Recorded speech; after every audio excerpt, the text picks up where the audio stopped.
Uy. Inabisa, uy. Panahon ngayon, napakainit, Mars. Grabe panahon ngayon. Uy.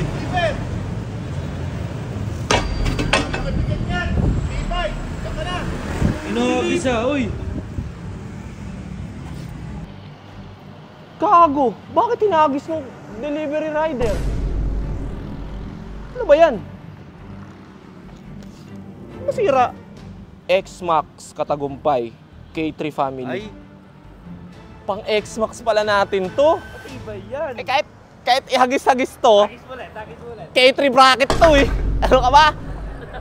Tantado yun, pero tantado yun hagis ha. Alam na matibay yung K3 ah. Paano? Kapit na natin sa X-Max natin, mga naka-N-Max. Pakita natin. Let's go. Sira ulo yun ah. Hinagis oh. Pero parang walang nangyari.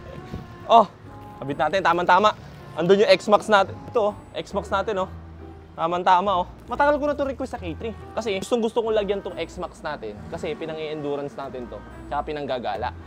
Malaki na yung compartment nito. Pero, syempre, iba pa rin yung meron tayong K3 bracket at meron tayong top box. Okay? Kabit na natin. Let's go. Tingnan natin kung may mga nangyari. O, ayan. Ayan yung mga nangyari. Gas-gas. Oh, gas-gas lang. Pero tingnan mo naman, buong buo. Oh, pakita natin. Oh, kala nung rider na yun, may isahan tayo. Oh, buong buo. Oh, ayan, may gas-gas nga lang. Oh, ayan. Pero guys, buong buo. Kapit na natin to. Let's go!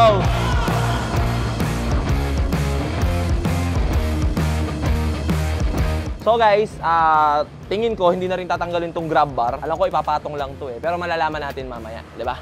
Kasi si K3 kapag gumawa yan ng bracket, hindi mababaliwala yung original na grab bar nyo. Ipapatong nyo lang yan. Check natin. Yan natin. Tama-tama. Ipapasok lang pala yan dito. Ayan. Ipapasok nyo dyan. Tapos, ipapasok nyo rin to. Ayan na yung ikakabit nyo. So, kay K3, hindi mo na kailangan baklasin yung dati mong grab bar.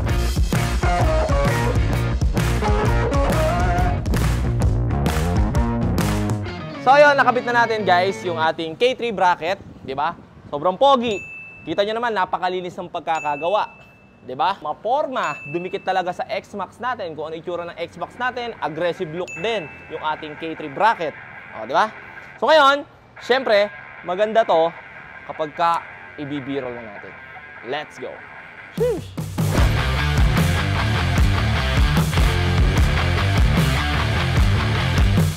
At syempre, pag maglo-long ride ka, ikabit na ang top box.